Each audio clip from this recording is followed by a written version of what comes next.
नमस्कार, NB news देख रहे हैं आप। मैं हूं आपके साथ पल्लवी राजपूत और इस बुलेटिन में आप सभी का स्वागत है। आइए रुख करते हैं खबरों का। एक अंडे की कीमत 30 रुपए, 104 रुपए किलो चीनी, 60 रुपए किलो गेहूं और 1000 रुपए का 1 किलो अदरक। ये रेट किसी बड़े होटल के नहीं बल्कि पड़ोसी देश पाकिस्तान में मिलने वाली रोजमर्रा की जरूरत के सामान के हैं। नया पाकिस्तान बनाने का नारा देने वाले प्रधानमंत्री इमरान खान चीनी के दाम कम करने का दावा कर चुके हैं और खुद को शाबाशी दे चुके हैं, लेकिन असलियत यह है कि यहां महंगाई ने सारे रिकॉर्ड तोड़कर रख दिए हैं। भारी महंगाई से लोग परेशान हैं। पाकिस्तान के द डॉन के मुताबिक देश के अधिकतर हिस्सों में ठंड में बढ़ती मांग के कारण अंडे के दाम 350 पाकिस्तानी रुपए प्रति दर्जन तक पहुंच गए हैं। पाकिस्तान की 25% से ज्यादा आबादी गरीबी रेखा के नीचे जीवन गुजारती है। यह आबादी अपने खाने में बड़े पैमाने पर अंडों का इस्तेमाल करती है। वहीं पाकिस्तान में इस साल गेहूं की कीमत ने रिकॉर्ड तोड़ दिए हैं। यहां 2400 रुपए प्रति 40 किलो यानी 60 रुपए किलो गेहूं बिक रहा है। पिछले दिसंबर में देश में हालात बेहद खराब दिखने लगे थे, जब गेहूं की कीमत 2000 रुपए प्रति 40 किलो पर पहुंच गई थी। इस साल अक्टूबर में भी यह रिकॉर्ड टूट गया। उधर पाकिस्तान नए साल से इस गैस संकट से जूझने जा रहा है। देश में गैस की सप्लाई करने वाली कंपनी सुई northern 500 million standard cubic feet प्रतिदिन गैस की कमी से जूझेगी। दरअसल इमरान खान सरकार ने समय से गैस नहीं खरीदी, जिसका खामियाजा अब देश की जनता को भुगतना पड़ सकता है।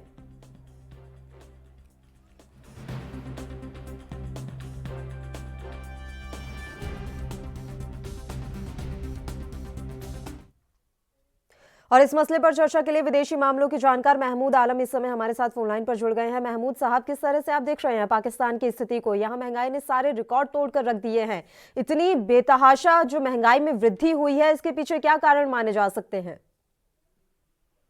इसके पीछे तो मेन कारण यही है कि ये शो करता है कि वो उनकी सरकार जो है सही तरीके से नहीं चला पा रही है कंट्री को, और जो वहाँ पे इकोनॉमिस्ट जो है शायद उनको भी फ्री हैंड नहीं दिया जा रहा है कि वो इकोनॉमी को अच्छे से मैनेज कर सकें।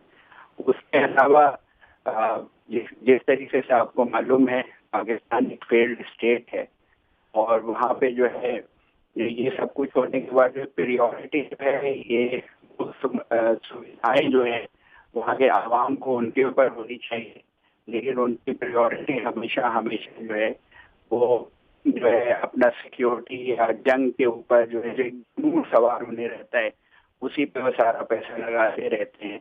तो ये पूरा का पूरा फेल्योर शो करता है कि इमरान खान की गवर्नमेंट पूरे तरीके से फेल हो चुकी है, और वहाँ पे आवाम इतनी परेशान है, इन्फ्लेशन जो है इतना ज्यादा हो चुका है कि बियॉन्ड कंट्रोल हो चुका है। और जिस तरीके से आपने बताया आने वाले दिनों में उनको जो है ये गैस की किल्लत का सामना करना पड़ेगा। अगले दिन शो करता है कि भाई सिर्फ आपको मालूम था कि जाड़े के दिन होंगे, मौसम चेंज होगा, और उसके हिसाब से आपको मालूम होता है कि सीजन में आपको कितनी गैस की जरूरत होगी। तो ये आपने इस चीज का ध्यान नहीं दिया, आपने इसको इग्नोर किया। उसकी वजह से जो है पब्लिक को जो है आवाम को जो है वहाँ के मुसीबत का सामना करना पड़ेगा। क्लियरली शो करता है कि वो जो है इकोनॉमी को मैनेज करने में वहाँ की हुकूमत जो है पूरे तरीके से नाकामयाब हो चुकी है, और उसका खमियाजा जो है वहाँ की आवाम को जो है वहाँ की आम जनता जो है उनको भुगतना पड़ रहा है। महमूद आलम साहब, अब किस तरह से पाकिस्तान में आप इमरान खान का राजनीतिक भविष्य देख पा रहे हैं? क्योंकि उनके कार्यकाल में जितनी बड़ी बड़ी चीजें हुई हैं, लग नहीं रहा है कि अब वहां की जनता एक बार फिर से इमरान खान को गद्दी सौंपने के लिए तैयार होगी। देखिए, पाकिस्तान में तो आपको मालूम है वहाँ पर डेमोक्रेसी नाम की डेमोक्रेसी होती है। असली जो वहाँ पे पावर जो है वो आर्मी के हाथ में और हार्डलाइनर के हाथ में होती है। तो आप इमरान खान भी और जैसी सिविलियन हुकूमतें आई हैं, पॉकेट हुकूमत रहे हैं, वहाँ पे असली जो है पावर जो है वो हार्डलाइनर जो है और वो जो वहाँ की आर्मी है उसी के पास होती है। अब देखिए फ्यूचर में क्या होता है, हम तो यही बोलेंगे कि अगर उन्होंने आखिरी नाखून लिए होते और जो है अपने पड़ोसियों से अच्छे ताल्लुकात रखे होते तो शायद इस बुरे वक्त में उनके पड़ोसी उनके काम आते। बिल्कुल, और इस समय पाकिस्तान का जितना बुरा वक्त चल रहा है वो पूरी दुनिया देख रही है महमूद आलम जी, लेकिन इन सब के बावजूद आतंक को पनाह देने में कोई कमी नहीं छोड़ी जा रही है पाकिस्तान की तरफ से। हम रोजाना देख रहे हैं कि भारत में घुसपैठ कराने की कैसे कोशिशें की जाती है और पाकिस्तान द्वारा इस आतंकवाद को लगातार बढ़ावा दिया जा रहा है। क्या माना जाए, जब देश की हालत इतनी ज्यादा खस्ता हाल हो चुकी है, इतना गरीबी में पाकिस्तान जा चुका है, तो बाहरी देशों की मदद से पाकिस्तान अपने देश में आतंक को पनाह दे रहा है? वहाँ की आर्मी का पार्टिकुलरली हमेशा एंटी इंडिया स्टैंड रहा है और हमेशा वो इस किस्म की हरकतें करते रहे। और पिछले दिनों भी देखिए वो जो है अपने अवाम का माइंड डाइवर्ट करने की कोशिश कर रहे थे और बार बार ये बोल रहे थे वहाँ के फॉरेन मिनिस्टर कि इंडिया जो है हमारे पास सर्जिकल स्ट्राइक कर सकता है, हमारे पर अटैक कर सकता है। तो यानी कि अपने डोमेस्टिक जो ऑडियंस है उनका माइंड जो है डाइवर्ट करना चाह रहे थे और हमदर्दी बटोरना चाह रहे थे। अपनी नाअहली को, अपनी जो है इनफिशिएंसी को छुपाने के लिए वो इस किस्म की बात करते रहते हैं और वो आज से नहीं है।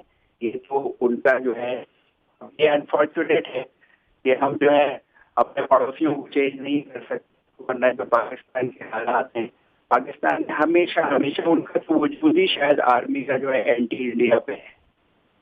ठीक है, आखिरी सवाल है महमूद साहब, क्या लग रहा है कि पाकिस्तान इस स्थिति से निपटने के लिए क्या अन्य देशों की मदद ले सकता है? हालांकि पहले से ही उसके ऊपर कर्जा बहुत है, लेकिन अभी स्थिति काफी खराब हो रही है, ऐसे में क्या अन्य देशों की ही मदद ली जाएगी?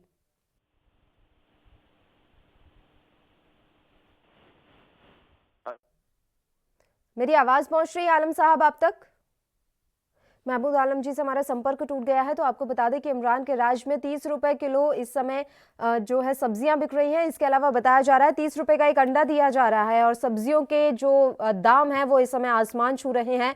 रोजमर्रा की जरूरत के इस सामान के दाम चुकाने के लिए अब जनता काफी परेशान हो रही है। हालांकि पाकिस्तान के जो प्रधानमंत्री हैं इमरान खान, वो लगातार खुद को शाबाशी दे रहे हैं। उनकी माने तो उन्होंने एक नया पाकिस्तान बना दिया है, लेकिन जिस तरह के हालात इस समय पाकिस्तान में हैं वो वाकई में दयनीय है और भयावह है।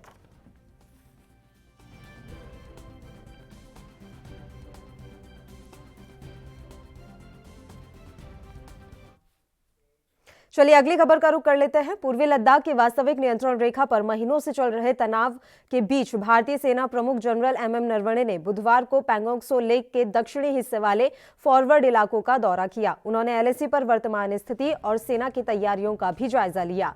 सेना प्रमुख जनरल नरवणे बुधवार सुबह 8:30 पर फॉरवर्ड इलाके में पहुंचे। इसके बाद उन्होंने उधमपुर स्थित नॉर्दर्न कमांडर के कॉर्प्स के सैनिकों से मुलाकात की। माना जा रहा है कि सेना प्रमुख बुधवार शाम को ही नई दिल्ली वापस लौट जाएंगे। लेह लद्दाख का उनका यह दौरा एक ही दिन का है। सेना ने ट्वीट करके जानकारी दी है कि सेना प्रमुख जनरल एमएम नरवणे ने रेचिनला समेत फॉरवर्ड इलाकों का दौरा किया और खुद से एलएसी के वास्तविक हालातों का जायजा लिया। सेना ने आगे कहा कि general officer commanding fire and fury corps और अन्य स्थानीय कमांडरों ने हमारी सेना की ऑपरेशनल तैयारियों के बारे में जानकारी दी है।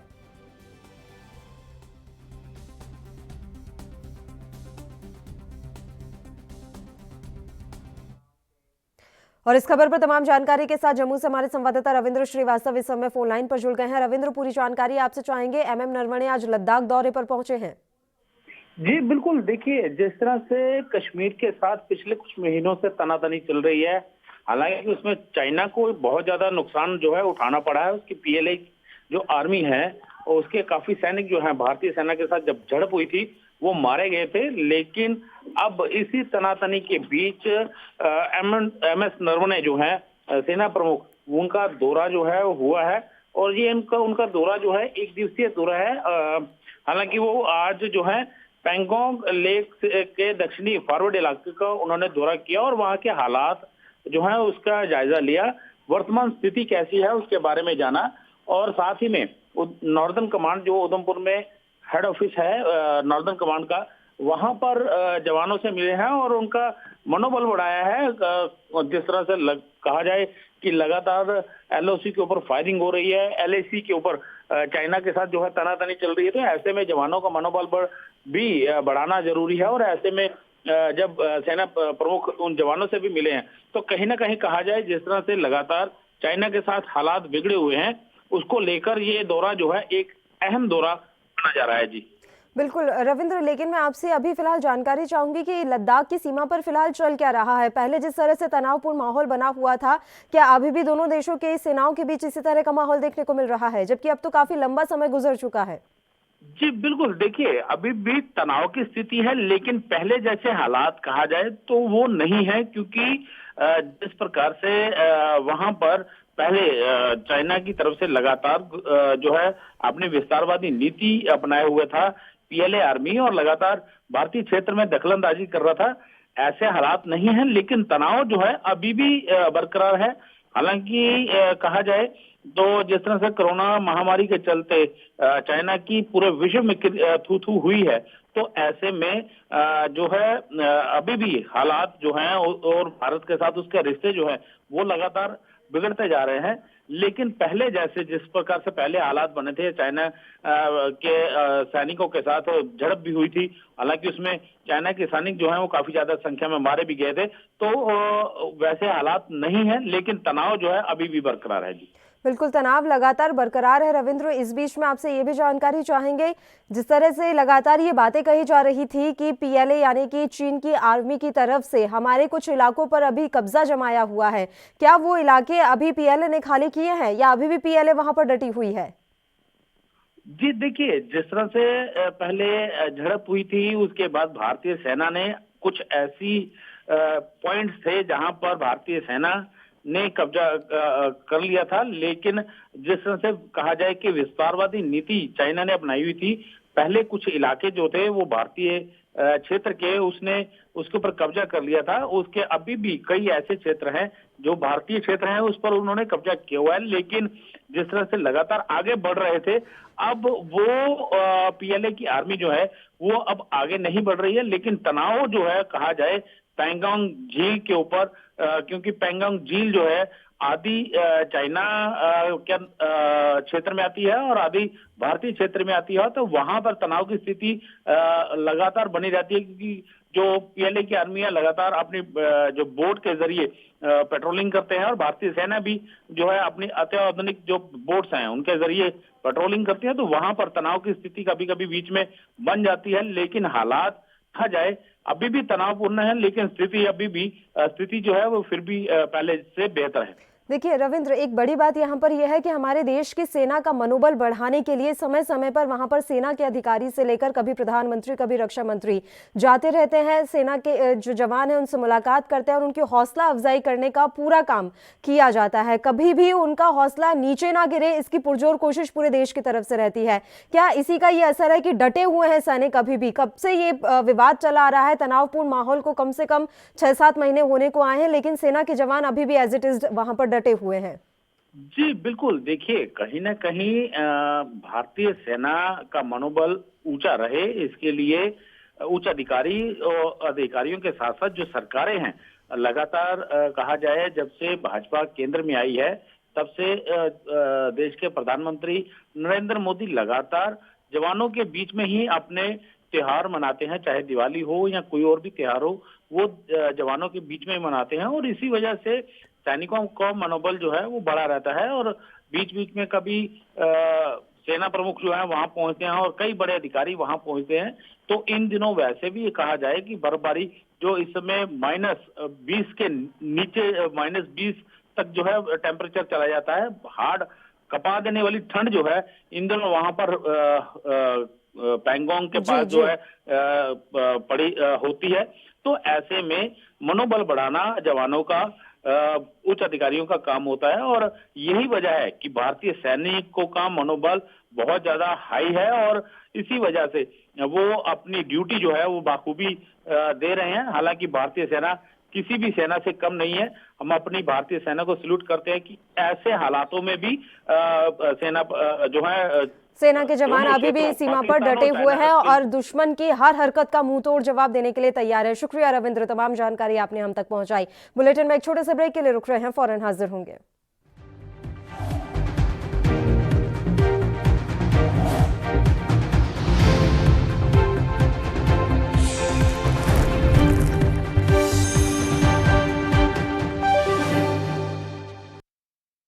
आप दुबले पतले कमजोर हैं, आपकी सेहत नहीं बनती, भूख कम लगती है, वजन नहीं बढ़ता।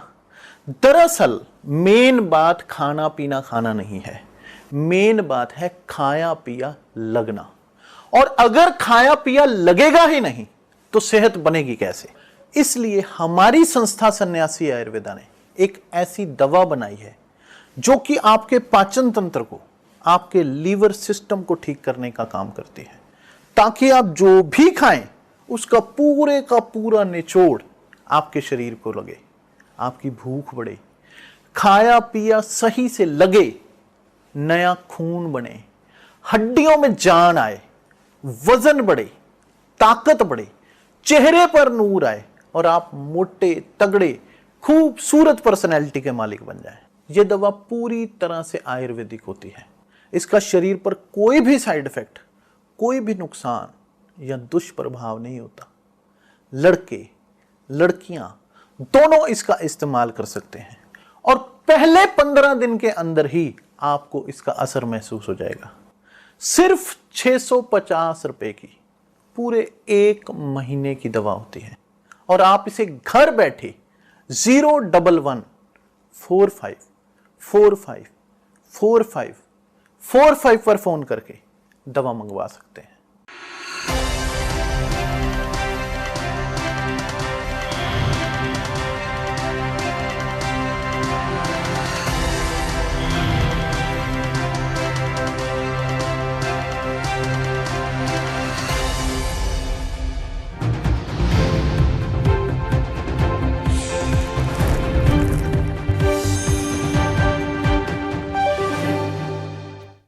ब्रेक के बाद एक बार फिर से बुलेटिन में आप सभी का स्वागत है। ब्रेक पर जाने से पहले हम बात कर रहे थे जनरल एमएम नरवणे के दौरे के बारे में। पूर्वी लद्दाख में दोनों देशों की यानी कि चीन और भारत की सेनाओं के बीच लगातार तनाव जारी है और इस बीच एमएम नरवणे दौरे पर पहुंचे हैं, जहां उन्होंने सेना के जवानों से मुलाकात की है और ये दौरा काफी अहम माना जा रहा है। आपको बता दें कि पिछले कई दिनों से दोनों देशों के बीच जो तनाव है बॉर्डर पर लगातार जारी है।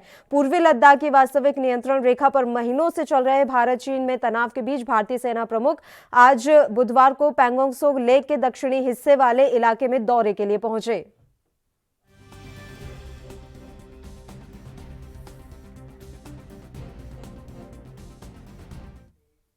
और इस मसले पर चर्चा के लिए रक्षा विशेषज्ञ भी इस समय हमारे साथ फोनलाइन पर जुड़े हुए हैं। मेजर टीसी राव जी इस समय फोनलाइन पर मौजूद हैं। मेजर साहब, बहुत बहुत स्वागत है आपका एएनबी न्यूज पर। Thank you ji, thank you very much. Sir, किस तरह से आप देख रहे हैं सेना प्रमुख जनरल एमएम नरवणे आज पैंगोंग त्सो लेक के जो साउथ एरिया है वहां पर दौरे के लिए पहुंचे हैं, सेना के जवानों से उन्होंने मुलाकात की है। इस दौरे को आप किस तरह से देख रहे हैं?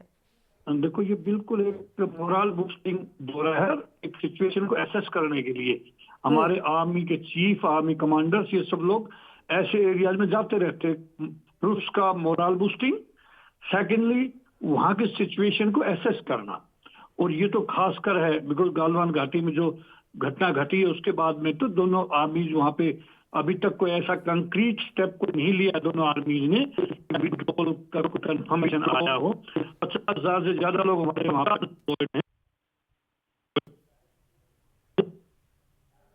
मेजर साहब, आपकी वॉइस ब्रेक हो रही है, हम फिर से आपसे जुड़ेंगे। आपकी आवाज़ अभी क्लियर नहीं आ पा रही है हमारे पास, तो ये बड़ी और अहम खबर हम आप तक पहुंचा रहे हैं। पूर्वी लद्दाख की वास्तविक नियंत्रण रेखा पर महीनों से चल रहे भारत चीन में तनाव के बीच भारतीय सेना प्रमुख जनरल एमएम नरवणे ने बुधवार को पैंगोंग त्सो लेक के दक्षिणी हिस्से वाले फॉरवर्ड इलाकों का दौरा किया। उन्होंने एलएसी पर वर्तमान स्थिति और सेना की तैयारियों का भी जायजा लिया है। सेना प्रमुख जनरल नरवणे बुधवार सुबह 8:30 बजे के आसपास फॉरवर्ड इलाके में पहुंचे। इसके बाद उन्होंने उधमपुर स्थित नॉर्दर्न कमांड के कॉर्प्स के सैनिकों के साथ मुलाकात की। माना जा रहा है कि सेना प्रमुख बुधवार को आज यानी कि शाम के समय दिल्ली वापस लौट जाएंगे। लेह लद्दाख का उनका यह दौरा एक ही दिन का बताया जा रहा है। तो बड़ी जानकारी एएनबी न्यूज आप तक पहुंचा रहा है। आज दौरे पर पहुंचे जनरल एमएम नरवणे। पूर्वी लद्दाख की वास्तविक नियंत्रण रेखा यानी कि एलएसी पर महीनों से तनाव चल रहा है। भारत चीन में तनाव के बीच लगातार तमाम जो सेना के अधिकारी हैं वो दौरे पर पहुंच रहे हैं इस इलाके में। इसके अलावा प्रधानमंत्री से लेकर रक्षा मंत्री भी सैनिकों की हौसला अफजाई के लिए यहां पर पहुंचते ही रहते हैं। आज भारतीय सेना प्रमुख जनरल एमएम नरवणे ने पैंगोंग त्सो लेक के दक्षिणी हिस्से वाले फॉरवर्ड इलाकों का दौरा किया है। उन्होंने एलएसी पर वर्तमान स्थिति और सेना की तैयारियों का भी जायजा लिया। सेना प्रमुख जनरल नरवणे बुधवार सुबह 8:30 बजे फॉरवर्ड इलाके में पहुंचे। इसके बाद उन्होंने उधमपुर स्थित नॉर्दर्न कमांड के कॉर्प्स के सैनिकों से मुलाकात की। माना यह जा रहा है कि सेना प्रमुख बुधवार शाम को ही नई दिल्ली वापस लौट जाएंगे। लेह लद्दाख का उनका यह दौरा एक ही दिन का बताया जा रहा है। तमाम तैयारियों का उन्होंने जायजा लिया है, क्या कुछ व्यवस्थाएं इस समय वहां पर हैं, तमाम चीजें उन्होंने बारीकी से देखी हैं। हालांकि ये पहला मौका नहीं है कि ये नरवणे वहां दौरे पर पहुंचे हों, इससे पहले भी नरवणे कई बार दौरे पर जा चुके हैं और आज एक बार फिर जनरल MM नरवणे ने लेह लद्दाख का दौरा किया।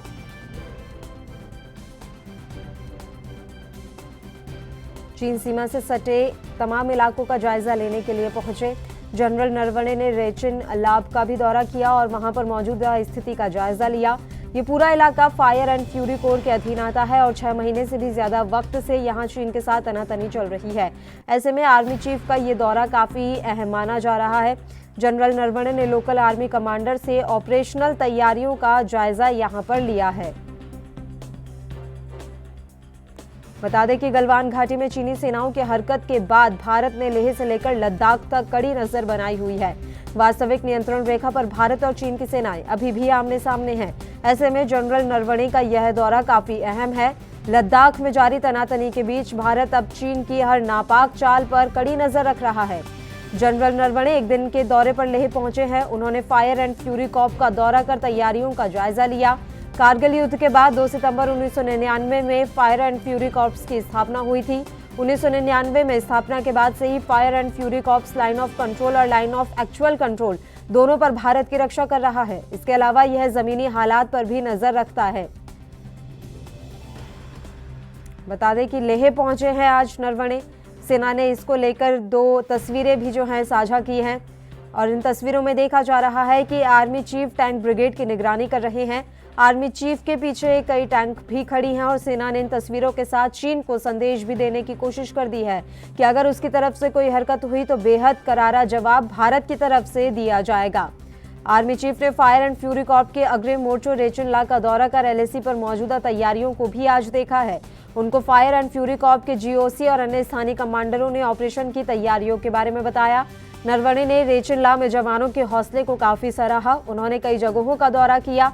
उन्होंने वास्तविक नियंत्रण रेखा पर सेना की तैयारियों को लेकर कुछ निर्देश भी दिए।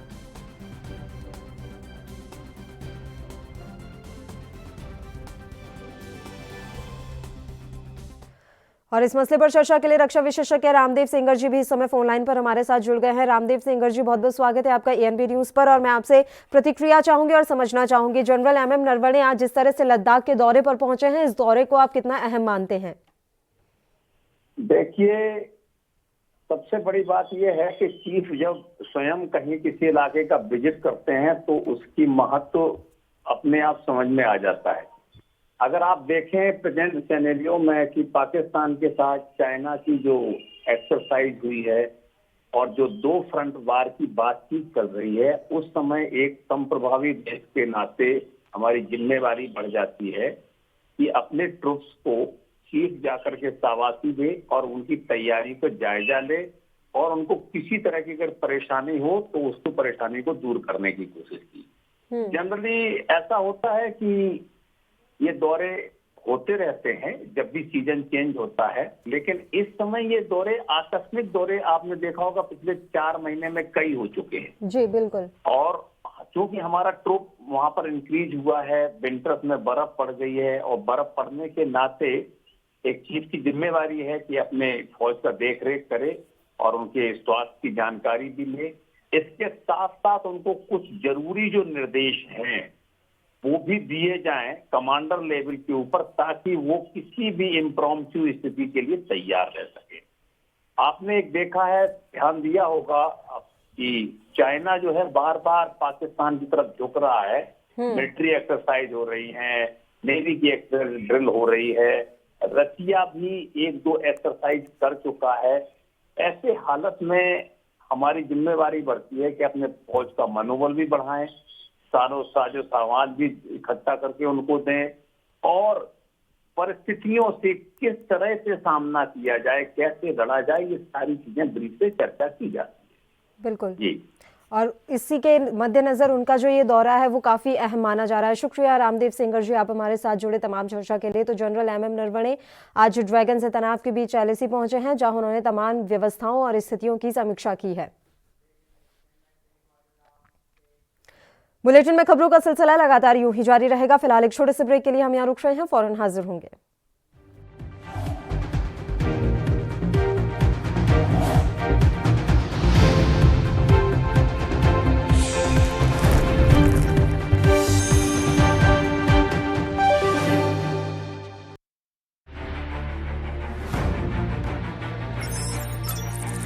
खबर चाहे सियासत की हो या सरकार की, खबर चाहे भ्रष्टाचार की हो या गुनहगार की, दिन भर में क्या रहा देश जगत का हाल, किस मुद्दे ने बनाई किसकी सरकार, रखते हैं हम सब पर नजर, पहुंचाते हैं हम हर खबर। हम हैं ANB न्यूज।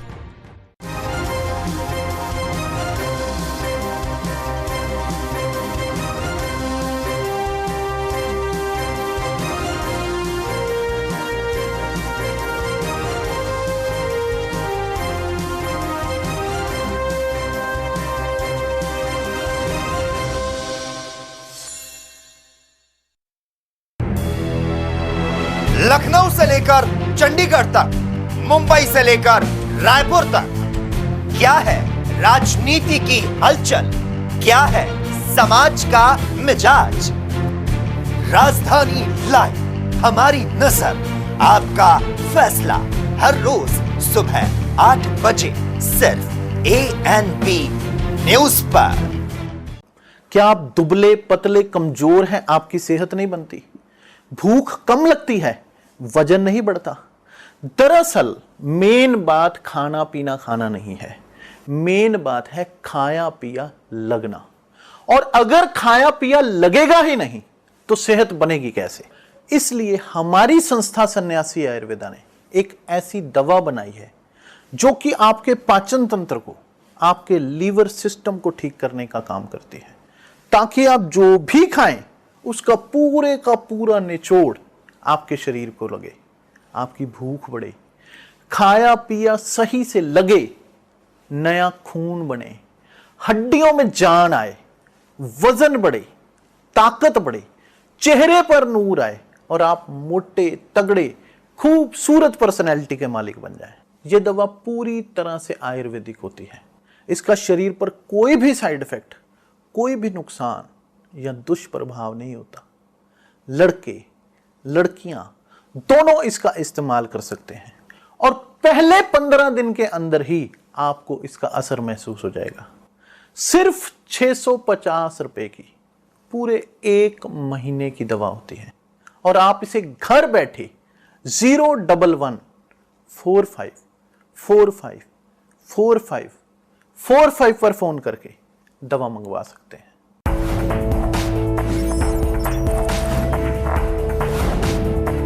कम ब्रेक और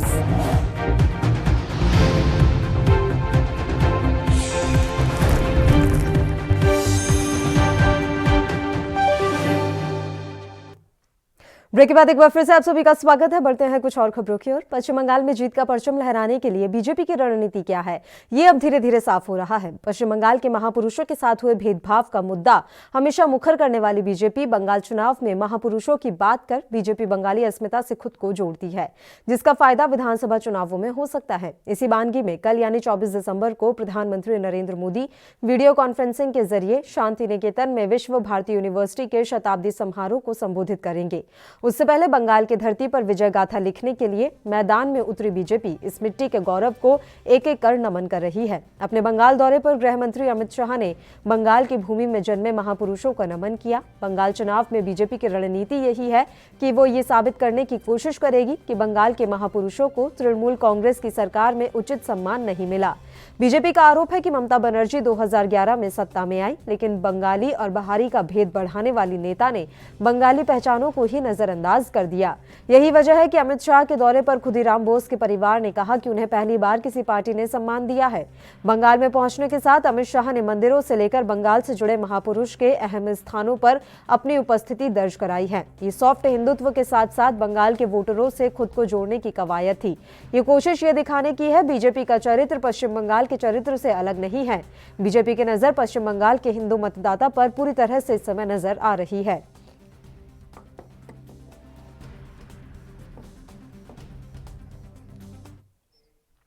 और इस मसले पर चर्चा के लिए राजनीतिक विश्लेषक राजीव शर्मा जी इस समय हमारे साथ जुड़े हुए हैं। सीधा उन्हीं का रुख कर लेते हैं। राजीव शर्मा जी, किस तरह से आप देख रहे हैं पश्चिम बंगाल में भारतीय जनता पार्टी के भविष्य को? जी देखिए पल्लवी, बिल्कुल भारतीय जनता पार्टी पश्चिम बंगाल में ममता बनर्जी से सत्ता जो है छीन करके कहिए वोटों के दम पर सत्ता छीन करके और काबिज होना चाहती है। उसी के लिए वो वहां पर जो राष्ट्रीय पुरुष हैं, हमारे महापुरुष हैं, रविंद्रनाथ टैगोर जी हैं, खुदीराम बोस हैं, उनका तो सहारा ले ही रही है। साथ साथ हिंदू मतदाताओं को रिझाने के लिए वो रोहिंग्याओं का भी जो है विरोध का इस्तेमाल उसमें करेगी। जिस तरीके से ममता बनर्जी पश्चिम बंगाल में रोहिंग्या मुसलमानों की वकालत करती नजर आई थी और बीजेपी हमेशा पश्चिम बंगाल में रोहिंग्याओं की खिलाफत करती आई थी, तो उस तरीके से भी एक हिंदू समाज के वोट बैंक का उसको बेनिफिट मिलेगा। और बीजेपी की चाहत है और करोड़ मरोड़ की स्थिति है पश्चिम बंगाल में बीजेपी के लिए, तो वो उसके लिए हर संभव वो प्रयास करेगी जिससे उसको, यानी कि साफ तौर पर यही है कि महापुरुषों को उचित सम्मान दिलाने के नाम पर ही बीजेपी जीत का द्वार खोलना चाहती है पश्चिम बंगाल में। बिल्कुल, देखिए एक कहावत है कि राजनीति में और जंग में सब जायज होता है और जहां से भी जीत का जो भी अवसर मिले उसको वही सहारा लेने की जरूरत है। तमाम लोग लेते हैं, तमाम राजनीतिक पार्टियां लेती है, बीजेपी उसमें कोई अलग या छूटी नहीं है। मगर हाँ, मोस्टली बीजेपी उस चीज को भुनाएगी कि ममता बनर्जी जिस तरीके से बंगालियों की हमदर्द कही जाती है, वही खुदीराम बोस और रविंद्रनाथ टैगोर को भी वो सम्मान नहीं मिला जो बीजेपी देना चाहती है। तो बीजेपी वहां भी एक कह लीजिए कि राष्ट्रवाद का जो है राष्ट्रवाद की नब्ज टटोल के उसके सहारे सत्ता की सीढ़ी पर चढ़ना चाहती है। सवाल यहाँ पर यह है कि लोकसभा चुनाव में जैसा कि रिजल्ट भारतीय जनता पार्टी का आया, उसी से उत्साहित होकर अब भारतीय जनता पार्टी ने पश्चिम बंगाल में जीत की उम्मीद लगाई है। लेकिन लोकसभा का चुनाव विधानसभा के चुनावों से अलग होता है। ऐसे में स्थानीय मुद्दे क्या लेकर आएंगी? सीएए और एनआरसी का मुद्दा बार बार उठाया जा रहा है भारतीय जनता पार्टी की तरफ से। क्या ये मुद्दा नैया पार लगा पाएगा भारतीय जनता पार्टी की? देखिए पल्लवी, ये वास्तविकता की बात है कि लोकसभा चुनाव का मुद्दे अलग होते हैं और विधानसभा चुनाव में मुद्दे अलग होते हैं, राष्ट्र के मुद्दे अलग होते हैं, राज्य के मुद्दे अलग होते हैं। मगर बीजेपी वहां वही हिंदुज़म और सीएए, एनआरसी और रोहिंग्या कार्ड खेल करके और उसके साथ साथ अब जो राष्ट्रवाद की भी उसमें तड़का लगेगा खुदीराम बोस और रविंद्रनाथ टैगोर जी के बहाने 1900 जो है खेल करके स्थानीय मुद्दे प्लस राष्ट्रीय मुद्दे दोनों का एक कॉम्बिनेशन बना करके सत्ता की जो है राजनीतिक पैतरनी में उतर करके गंगा पार लगाने का प्रयास कर रही है। बिल्कुल, लगातार अलग अलग मुद्दे यहाँ भारतीय जनता पार्टी की तरफ से उठाए जा रहे हैं। लेकिन ममता बनर्जी की क्या कमियां नजर आ रही हैं? जिस तरह का आक्रामक रवैया उन्होंने पश्चिम बंगाल में अपनाया हुआ है, क्या उन्हीं के लिए ये भारी पड़ता हुआ नजर आ रहा है? लगातार अलग अलग बयानबाजी करना, उल जुलूल बयान देना, क्या ये ममता बनर्जी पर भारी पड़ रहे हैं? देखिए बिल्कुल पल्लवी, इसका नुकसान होगा ममता बनर्जी को। जिस तरीके से हतोत्साहित होकर के वो बौखलाई होती है, अलग अलग बयानबाजी कर रही है, अनाप शनाप बयानबाजी करे। बीजेपी यही चाहती है कि उसको डिस्टर्ब किया जाए, वो बौखलाए, वो बौखला करके अनाप शनाप बयानबाजी करे और उससे एक मैसेज जाए कि देखिए साहब ये हिंदुओं के विरोधी हैं। वहां एक चीज और देखने को मिलेगी, उसमें जो मेन कारण है बंगाली बनाम बाहरी का। ममता बनर्जी बंगालियों को प्रमोट तो करती है, मगर ये लोग कहेंगे कि देखिए जो रोहिंग्या मुसलमान हैं बाहर से आए हुए जो है, ममता बनर्जी उनकी हमदर्द है और हिंदुओं के खिलाफ है। कई इस तरीके की घटनाएं भी हुई हैं कि वहां रोहिंग्या मुसलमानों द्वारा पश्चिम बंगाल में हिंदू समाज के लोगों की हत्या की गई और बीजेपी ने उसको हिंदू मुस्लिम का रंग दे करके तूल दिया है। ममता बनर्जी को चाहिए ये था कि चाहे हत्यारा कोई भी हो, हिंदू हो, बीजेपी का कार्यकर्ता हो, टीएमसी का हो या रोहिंग्या मुसलमान हो, उनको सख्ती से पेश आती, हथियारों के खिलाफ सख्ती से एक्शन लेती, तो इस तरीके से कानून व्यवस्था नहीं बिगड़ती। बीजेपी पश्चिम बंगाल में कानून व्यवस्था, रोहिंग्या द्वारा हिंदू समाज के लोगों की हत्या और इन सब चीजों को भी मुद्दा बनाएगी। बीजेपी ममता बनर्जी को उस तरीके से उसकी नस दबा करके उस तरीके से छेड़ना चाहती है जिससे वो वहां डिस्टर्ब होकर के उलझुल बयानबाजी करे और बीजेपी को उसी का लाभ मिले। जिस तरीके से जेपी नड्डा के काफिले पर हमला और कैलाश विजयवर्गीय की गाड़ी पर हमला दिखाया गया है और उससे उत्साहित होकर के ये बताया कि ये टीएमसी के कार्यकर्ता थे और उन्होंने कहा कि कानून व्यवस्था, लॉ एंड ऑर्डर की स्थिति जो है राज्य सरकार की होती है, बिल्कुल राज्य सरकार की होती है, मगर डीजीपी, आईएएस और आईपीएस होते हैं जो लॉ एंड ऑर्डर देखते हैं बड़े पैमाने पर, वो केंद्र सरकार के होते हैं। तो केंद्र सरकार उसके माध्यम से उसको एक तिगड़मबाजी करके ये भुनाना चाहती है कि देखिए साहब, यहाँ तो राष्ट्रीय अध्यक्ष भी सुरक्षित नहीं है दूसरी पार्टी का, तो अगर हम पश्चिम बंगाल में शासन देंगे तो हम एक सुशासन देंगे, जो ममता बनर्जी फेलियर है। राजीव जी, लेकिन जिस तरह से हिंसक झड़पें वहां पर देखने को मिल रही हैं और सबसे बड़ी बात यह है कि टीएमसी के कई बड़े नेता और कार्यकर्ता अब टीएमसी का दामन छोड़कर भारतीय जनता पार्टी में शामिल हो गए हैं। ये भी बड़ा झटका माना जाए टीएमसी के लिए। शुभेंदु अधिकारी एक बड़ा नाम है, वो अब टीएमसी का दामन छोड़कर बीजेपी का दामन थाम चुके हैं। तो जिस तरीके से एक के बाद एक झटके टीएमसी को लग रहे हैं, अब ममता बनर्जी के पास आगे रास्ता क्या है? किस तरह से वो अपनी डूबती नैया को बचा पाएंगी? पहले भी देखिए, एक कहावत है कि जब जहाज डूबने लगता है तो उसमें पहले चूहों में भगदड़ मचती है। चूहे मीन्स ये जो उसके कार्यकर्ता होते हैं, जो उस जहाज पर सवार होते हैं, वो सबसे पहले खिसकते हैं। जब 2014 में नरेंद्र मोदी के नेतृत्व की भाजपा सरकार आने की सुखबरात थी और कांग्रेस सरकार की विदाई होने की थी, तो कांग्रेस से बहुत सारे लोग बीजेपी में समाहित हुए थे। जब चुनाव का दौर आता है, प्रत्येक व्यक्ति अपने राजनीतिक नफा नुकसान और आगे के कैरियर को देख करके रास्ता बदल लेता है। अच्छा, कुछ राजनीति ऐसी हो रही है पश्चिम बंगाल में कि कुछ नेताओं को यह आभास होने लगा है कि अब की बार टीएमसी सरकार नहीं बना पाएगी और ममता बनर्जी उस फॉर्म में तो कम से कम नहीं रह पाएगी फॉर्म में वो रहती है। तो समय रहते क्यों ना अपना जो है स्टेप साइड करते हुए उस राजनीतिक पार्टी में जाकर के एडजस्ट हुआ जाए जो कल इस राज्य में सत्ता संभालने वाली है। उसके दो फायदे होंगे, एक तो राजनीतिक भविष्य अच्छा होगा, दूसरा अदर सीबीआई, ईडी इधर उधर की होने वाली जांच से बचा जा सकेगा। जिस तरीके से उत्तर प्रदेश और उत्तराखंड में कांग्रेस में क्या करके रीता बहुगुणा जोशी और विजय बहुगुणा और अदर और राजेश पायलट जैसे लोग भी जो है सचिन पायलट जैसे लोग भी आकर के कांग्रेस में भाजपा में समा गए हैं, तो वही स्थिति यहाँ भी कम पेश है कि इस तरीके से अपनी अपनी व्यवस्था टाइम रहते कर ली जाए तो ज्यादा बेहतर है। कुछ लोग राजनीतिक हैं, परिपक्व हैं, वो हवा का रुख भाप रहे हैं और हवा का रुख भापते हुए शुभेंदु अधिकारी जैसे ऐसे लोग जो है, जो एक वरिष्ठ और कद्दावर थे टीएमसी की सरकार में, बीजेपी का दामन थाम कर। मगर यहाँ एक चीज और भी देखनी होगी, जिन लोगों को आप करप्ट बताते हैं, जिनके चरित्र पे एलिगेशन उठाते थे, आज वही आपकी पार्टी की शोभा बढ़ा रहे हैं। तो देखना होगा कि जो बीजेपी दूसरों पर भ्रष्टाचारों के आरोप लगाती है, तो वही भ्रष्ट लोग, करप्ट लोग आज बीजेपी में आ जाते हैं, तो बात साफ कैसे हो जाते हैं? बिल्कुल, ये बड़ा सवाल यहाँ पर है। थैंक यू राजीव शर्मा जी, आप हमारे साथ जुड़े तमाम चर्चा के लिए। अगली खबर का रुख कर लेते हैं। हरियाणा के अंबाला में अग्रसेन चौक पर रास्ता बाधित करने पर पुलिस ने 13 समेत अन्य किसानों पर हत्या के प्रयास का मुकदमा दर्ज कर लिया है। सरकारी ड्यूटी में बाधा पहुंचाने पर पुलिस ने एक किसानों पर 10 धाराएं लगा दी हैं। पुलिस ने मामले में कार्रवाई करते हुए देर रात मुकदमा दर्ज किया है। इसके साथ ही मामले में कार्रवाई शुरू कर दी गई है। फिलहाल किसी की गिरफ्तारी नहीं की गई है। थाना अंबाला शहर में सुरक्षा एजेंट गुरजंट सिंह ने बताया कि 22 दिसंबर को किसान यूनियन और काफी लोग अनाज मंडी अंबाला शहर में इकट्ठे हुए। ड्यूटी पर तैनात पुलिसकर्मियों की ओर से लाउड स्पीकर के जरिए अवगत करवाया गया कि शांति से विरोध जता सकते हैं, लेकिन उपद्रवियों और अन्य लोगों को समझाने के बावजूद भी नई अनाज मंडी से चलकर अग्रसेन चौक पर पहुंच गए और उसके बाद इस तरह की कार्रवाई की गई है। तो ये बड़ी जानकारी मिल रही है। हरियाणा के अंबाला में अग्रसेन चौक पर रास्ता बाधित करने पर पुलिस ने 13 समेत अन्य किसानों पर हत्या के प्रयास का मुकदमा दर्ज कर दिया है।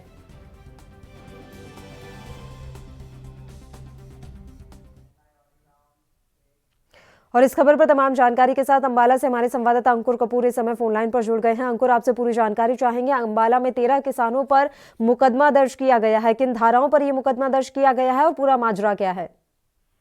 जी पल्लवी, निकाय चुनावों के चलते हर राजनीतिक दल अब अपनी पूरी ताकत चुनाव प्रचार में झोंक रहे हैं। इसी कड़ी में बीते मंगलवार को भाजपा और जजपा की सिर्फ मेयर प्रत्याशी और पार्षदों के चुनाव प्रचार करने के लिए मुख्यमंत्री हरियाणा मनोहर लाल खट्टर, केंद्रीय राज्य मंत्री रतन लाल कटारिया अम्बाला पहुंचे। इस दौरान कृषि कानूनों के विरोध में मुख्यमंत्री का अम्बाला के किसानों द्वारा जोरदार विरोध किया गया। आलम यह था कि पुलिस प्रशासन को भी भारी जद्दोजहद करनी पड़ी। इस बीच किसानों पुलिस के बीच हाथापाई भी हुई। इसके बाद मुख्यमंत्री के सभी कार्यक्रम काफी देरी से शुरू हुए और आलम यह था कि अम्बाला शहर पुलिस छावनी में तब्दील हो चुका था, क्योंकि हजारों की संख्या में किसान भी यहाँ पर मौजूद थे। जो इसी को हमारे ANB न्यूज के साथ जो अम्बाला के DSP मदन लाल है, उनके साथ हमारी खास बातचीत हुई। उन्होंने बताया कि मंगलवार को जब मुख्यमंत्री या शगुन पैलेस में एक कार्यक्रम में शामिल होकर जा रहे थे, तब कुछ किसानों द्वारा उनके काफिले को रास्ता रोकने की कोशिश की गई। इसी मामले में पुलिस ने 13 किसानों के खिलाफ धारा 307 एवं अन्य धाराओं के तहत मामला दर्ज किया है और तफ्तीश शुरू कर दी है। अंकुर, इससे पहले भी इसी तरह के मामले जो है दर्ज किए गए थे किसानों पर, अभी तक वो केस तक वापस नहीं लिए गए और अब नए मामले दर्ज किए जा रहे हैं किसानों पर। आखिर भारतीय जनता पार्टी चाहती क्या है? जी बिल्कुल, जैसा कि उससे पहले जो शंभू बार्डर से पंजाब से जो लोग आ रहे, पंजाब से जो किसान आ रहे थे, इस वक्त की सीधी तस्वीरें अपने दर्शकों को दिखाते हैं किसानों की प्रेस वार्ता की। लंबी बैठक के बाद वो फैसला हुआ जिसका आपको इंतजार था। फैसला ये हुआ कि केंद्र सरकार की तरफ से 20 तारीख को जो चिट्ठी आई है, उस चिट्ठी का जवाब हम आपके सामने यहां पढ़ के सुना रहे हैं। मैं जस्ट पढ़ दूंगा, बाकी साथी उसके बारे में आपको विस्तार से बता सकेंगे। केंद्र सरकार की तरफ से Vivek Agarwal, joint secretary CEO PM किसान, कृषि एवं किसान कल्याण मंत्रालय की तरफ से चिट्ठी हमें आई थी, उन्हीं को हम जवाब दे रहे हैं। सब्जेक्ट: संयुक्त किसान मोर्चा की भारत सरकार से 3 कृषि कानूनों को निरस्त करने के लिए चल रही वार्ता बाबत। ये सब्जेक्ट है महोदय। यह आपके 20 दिसंबर 2020 के उस पत्र के जवाब में है जो क्रांतिकारी किसान यूनियन पंजाब के श्री दर्शन पाल जी को संबोधित है, जिसमें सरकार के साथ बातचीत में शामिल रहे 39 अन्य साथियों को भी कॉपी किया गया है। ये चिट्ठी उन्होंने भेजी थी। पॉइंट 1, हमें अफसोस है कि इस पत्र में आपने पूछा है कि हमारा पिछला पत्र केवल एक व्यक्ति का मत है या कि सभी संगठनों का यही विचार है। हम आपको बता देना चाहते हैं कि डॉक्टर दर्शन पाल जी के नाम से भेजा गया पिछला पत्र और यह संयुक्त पत्र संयुक्त किसान मोर्चा के इस आंदोलन में शामिल सभी संगठनों द्वारा लोकतांत्रिक चर्चा के बाद सर्वसम्मति से बनी राय है। इसके बारे में सवाल उठाना सरकार का काम नहीं है। पॉइंट 2, हमें बहुत दुख के साथ यह भी कहना पड़ रहा है कि भारत सरकार के अन्य कई प्रयासों की तरह आपका यह पत्र भी किसान आंदोलन को नित नए तरीके से बदनाम करने का प्रयास है। यह किसी से छुपा नहीं है कि भारत सरकार पूरे देश के किसानों के शांतिपूर्ण जमीनी और कानून सम्मत संघर्ष को अलगाववादियों और चरमपंथियों के रूप में पेश करने, सांप्रदायिकतावादी और क्षेत्रीय रंग में रंगने और बेतुका और तर्कहीन शक्ल में चित्रित करने की कोशिश करती रही है। सच यह है कि किसानों ने साफगोई से बात की है, लेकिन सरकार की तरफ से इस वार्ता में तिकड़म और चालाकी का सहारा लिया गया है। इसके अलावा सरकार तथाकथित किसान नेताओं और ऐसे कागजी संगठनों के साथ समानांतर वार्ता आयोजित कर इस आंदोलन को तोड़ने का निरंतर प्रयास कर रही है, जिनका इस चल रहे इस आंदोलन से कोई संबंध ही नहीं है। आप प्रदर्शनकारी किसानों से ऐसे निपट रहे हैं मानो वो भारत के संकटग्रस्त नागरिकों का समूह ना होकर सरकार के राजनीतिक प्रतिद्वंदी हैं। सरकार का यह रवैया किसानों को अपने अस्तित्व की रक्षा की खातिर अपना विरोध प्रदर्शन तेज करने के लिए मजबूर कर रहा है। पॉइंट 3। और इसी के साथ इस बुलेटिन में फिलहाल के लिए इतना ही। मुझे दीजिए इजाजत। देश प्रदेश की तमाम ताजा खबरों के लिए आप बने रहिए हमारे साथ। नमस्कार।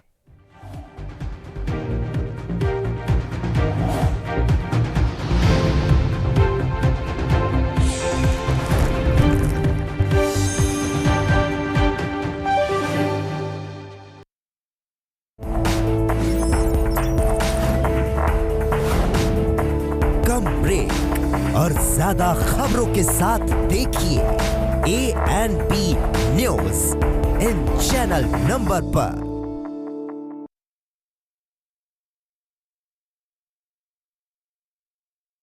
क्या आप दुबले पतले कमजोर हैं? आपकी सेहत नहीं बनती, भूख कम लगती है, वजन नहीं बढ़ता। दरअसल मेन बात खाना पीना खाना नहीं है, मेन बात है खाया पिया पूरी तरह से शरीर पर लगना। और अगर खाया पिया पूरी तरह से शरीर पर लगेगा नहीं तो आपकी सेहत बनेगी कैसे? लोग सोचते हैं कि मैं ज्यादा बढ़िया खाऊंगा, काजू खाऊंगा, बादाम खाऊंगा, किशमिश मेवे खाऊंगा या मांस मछली खाऊंगा तो मेरी ज्यादा बढ़िया सेहत बनेगी। क्योंकि सभी ने अपने बड़े बुजुर्गों से एक बात सुन रखी है कि घी दूध खाओ, सेहत तो अपने आप ही बन जाएगी। मैं कहता हूं घी दूध काजू बादाम तो आप खा लोगे, पर क्या उस घी दूध को पचाने की क्षमता आपके अंदर है? वरना इधर से खाया और उधर से निकल गया तो क्या फायदा? फिर चाहे आप जिम जाएं, कसरत करें, घी दूध खाएं,